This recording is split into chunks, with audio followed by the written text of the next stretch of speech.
एक समय था जब धरती चुपचाप सांस लेती थी। एक समय जब किसी इंसान ने उसे अपना घर नहीं कहा था। ये जीवन के विकास, महाद्वीपों के बिखराव और एक विनाशकारी अंत की गाथा है। आज हम क्रिटेशियस के रहस्यों को उजागर करेंगे, इसके सबसे प्रसिद्ध निवासियों को जानेंगे और ये समझने की कोशिश करेंगे कि इस युग ने हमारे ग्रह को आज जैसा बनाया है, उसमें कैसे योगदान दिया। आज हम बीते हुए समय के पीछे की यात्रा पर निकल रहे हैं, उस युग में जहां डायनासोरों का राज था, जिसे हम क्रिटेशियस युग के नाम से जानते हैं। ये लगभग 145 मिलियन साल पहले से लेकर 66 मिलियन साल पहले तक चला। ये पृथ्वी के इतिहास का एक अविश्वसनीय रूप से गतिशील और रोमांचक दौर था। सोचिए, एक ऐसी दुनिया जहां विशालकाय जीव जंतु, अनेक प्रकार के जीव जानवर घूमते थे, जहां पौधे आज से बहुत अलग दिखते थे और जहां पृथ्वी का चेहरा लगातार बदल रहा था। जंगल हरे समंदर थे और समंदर रोशनी के महासागर। जीवन हर जगह खिल रहा था, आजाद, जंगली, प्राचीन। वो था क्रिटेशियस युग। एक ऐसा दौर दिग्गजों का, ऐसी विशाल जीवों का जो मानो देवताओं के गढ़े हों। ये सिर्फ टीरेक्स और ट्राइसेराटॉप्स की कहानियों से कहीं ज्यादा है।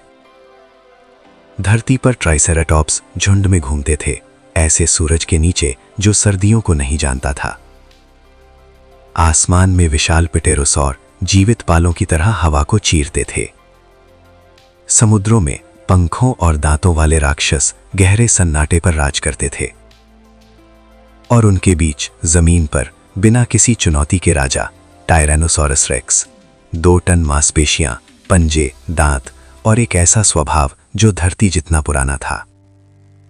ये एक ऐसा संसार था जो अपनी क्रूरता में भी पूर्ण था। हर जीव का एक उद्देश्य था, हर धड़कन का एक अर्थ। शाकाहारी विशाल फर्न और कॉनिफर खाते थे जो पूरे महाद्वीपों को ढकते थे। मांसाहारी सुबह शिकार करते थे जब रोशनी खून और ओस को रंग देती थी। ये संतुलन था, ये जीवन था, ये शुद्ध शक्ति थी। लेकिन इस सामंजस्य के बीच भी किस्मत अपनी तैयारी कर रही थी। कोई नहीं जानता था कि हर कदम, हर सांस, हर नजर एक दुनिया की आखिरी होगी। बहुत दूर अंतरिक्ष के अंधेरे में कुछ बदल रहा था।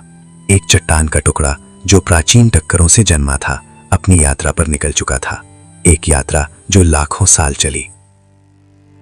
क्रिटेशियस युग की शुरुआत गोंडवाना लैंड के टूटने के साथ हुई, जिससे आधुनिक महाद्वीपों की नींव पड़ी। ये वो समय था जब समुद्र का स्तर बहुत ऊंचा था, जिससे उथले समुद्रों का एक विशाल नेटवर्क बन गया, जिसने कई भूमि मासों को अलग कर दिया। मंगल और बृहस्पति के बीच एस्टेरॉयड बेल्ट को पार करता हुआ, खामोश, अदृश्य, अनिवार्य। धरती अनजान थी, वो घूमती रही, अपने नीले आकाश में झूलती हुई। मौसम गुजरते रहे, पहाड़ बढ़ते रहे, समुद्र बदलते रहे। ये एक जीवित ग्रह था, लेकिन कमजोर भी। और इस अनंत ब्रह्मांड में बस एक कण ही काफी था सब कुछ बदलने के लिए। वो कण आ रहा था और कोई उसे रोक नहीं सकता था। उस नीले आकाश के नीचे धरती ऊर्जा से उबल रही थी। ज्वालामुखी फट रहे थे, लावा नदियां नए महाद्वीप बना रही थीं। हर कंपन, हर विस्फोट धरती की एक सांस थी। उत्तर की विशाल मैदानों में और पहाड़ों के नीचे की घाटियों में एंकाइलोसॉरस के झुंड धीरे धीरे चलते थे। उनकी हड्डियों की ढाल सूरज में चमकती थी।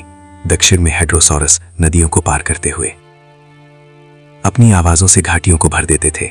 दलदलों में छोटे कॉम्पोसोग्नाथस तेजी से समूह में चलते थे, जबकि शिकारी झाड़ियों में छिपे रहते थे। इस युग के पौधों में भी बड़े बदलाव देखे गए। हालांकि फर्न और जिंकोगो जैसे पुराने पौधे अभी भी मौजूद थे। क्रिटेशियस सबसे महत्वपूर्ण वनस्पति नवाचारों में से एक का गवाह बना, पुष्पीय पौधों का उदय। जी हां, वो रंगीन फूल जिन्हें हम आज देखते हैं, उनका जन्म इसी युग में हुआ था। जंगलों में नई पौधों की प्रजातियां पहली बार इतनी बड़ी संख्या में खिल रही थीं। कीड़े पराग ले जा रहे थे और आकाश में पंखों की आवाज गूंज रही थी, जिसने अभी तक डर को नहीं जाना था। पेड़ों के बीच आदिम पक्षी उड़ना सीख रहे थे। माइक्रोरैप्टर अपने चमकदार पंखों के साथ धूप में पेड़ों के बीच फिसलता था और जड़ों के नीचे छोटे स्तनधारी छुपकर जी रहे थे, सतर्क लेकिन भविष्य के लिए तैयार। ये एक जीवंत दुनिया थी, जन्म और मृत्यु से भरी हुई। एक नाजुक संतुलन एक अदृश्य खाई के ऊपर टिका हुआ। सब कुछ सही था, सब कुछ जीवित था, इतना परफेक्ट कि उसका अंत भी वैसा ही भयानक होना था। एस्टेरॉयड अब धरती के पास आ चुका था। वो गुरुत्वाकर्षण में खिंच गया, तेज होता गया, चांद की कक्षा पार कर गया।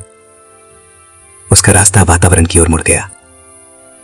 हवा उसके सामने जलने लगी, उसकी सतह आग बन गई, धरती से वो एक चमकती लकीर जैसा दिखा। कुछ ही पल बचे थे, फिर वो आग का गोला बन गया। एक जलता हुआ गोला 70,000 किलोमीटर प्रति घंटा की रफ्तार से, लगभग 10 किलोमीटर बड़ा, लेकिन शक्ति किसी भी हथियार से ज्यादा जो इंसान कभी बना सके। उसका लक्ष्य आज का युकातान प्रायद्वीप, मैक्सिको। नीचे डायनासोर अपनी आखिरी सुबह जी रहे थे, किसी ने आसमान की ओर नहीं देखा। फिर रोशनी, एक चमक जिसने सूरज को भी ढक दिया, एक धमाका जो आवाज से भी तेज था। समय रुक गया। और फिर टक्कर, समुद्र भाप बन गया, धरती की परत मुड़ गई, आसमान जल उठा।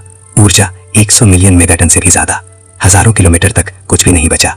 एक झटका पूरे ग्रह में दौड़ा, पेड़ जल गए, हवा आग बन गई, समुद्र में 1 किलोमीटर ऊंची लहर उठी, पूरी धरती चीख उठी। लेकिन अंत यही नहीं था। आसमान से आग बरसने लगी, जलते पत्थर वापस गिरने लगे, हजारों की संख्या में। दिन और रात का फर्क मिट गया, धरती अब वही नहीं रही थी। सूरज की रोशनी गायब हो गई, आकाश धुएं से भर गया, जंगल जल गए, समुद्र उबलने लगे, तापमान 1000 डिग्री सेल्सियस से ऊपर चला गया। सब कुछ एक भट्टी बन गया, डायनासोर गिरने लगे, नदियां सूख गईं, जीवन खत्म होने लगा। फिर अंधेरा, राख ने सब कुछ ढक लिया। सालों तक सूरज नहीं दिखा, तापमान गिर गया, पौधे मर गए, फूड चेन टूट गई। टायरानोसोरस रेक्स अब भूख से भटक रहा था। ट्राइसेराटॉप्स अकेले थे, कमजोर, थके हुए। एक एक करके सभी दिग्गज खत्म हो गए, धरती एक ठंडी कब्र बन गई। लेकिन सब कुछ खत्म नहीं हुआ था। जमीन के नीचे पानी में कुछ छोटे जीव बच गए, कीड़े, उभरचर, छोटे स्तनधारी। यहीं से भविष्य शुरू हुआ। साल बीते, धूल बैठने लगी, सूरज फिर से निकला, बारिश हुई, बीज उगे, जीवन वापस आया, धीरे, कमजोर लेकिन जिंदा। मॉस, फर्न, छोटे फूल, फिर जानवर, और धीरे धीरे एक नई दुनिया बनी। डायनासोर खत्म हो चुके थे। ये एक दुखद अंत था, लेकिन इसने ही स्तनधारियों को विकसित होने और हमारे ग्रह पर हावी होने का अवसर दिया, जिससे अंततः मानव जाति का उदय हुआ। वो खत्म नहीं करता, उसने उसे बदल दिया, और उसी पल हमारी कहानी शुरू हुई। एक दिन शायद हमारी सभ्यता भी खत्म हो जाएगी, लेकिन जीवन हमेशा रास्ता ढूंढ लेता है। वो हार नहीं मानता, वो बदलता है, वो फिर शुरू होता है। ये अंत नहीं था, ये हमारी शुरुआत थी। क्रिटेशियस युग की कहानी हमें सिखाती है कि जीवन कितना लचीला और परिवर्तनशील है, और कैसे सबसे अप्रत्याशित घटनाएं भी विकास के नए रास्ते खोल सकती हैं। अगर तुम्हें लगता है कि दुनिया की कहानियां भूलनी नहीं चाहिए, तो हमारे चैनल को सब्सक्राइब जरूर कीजिए। यहाँ हर कहानी बोलती है, हर खामोशी फिर से जिंदा होती है।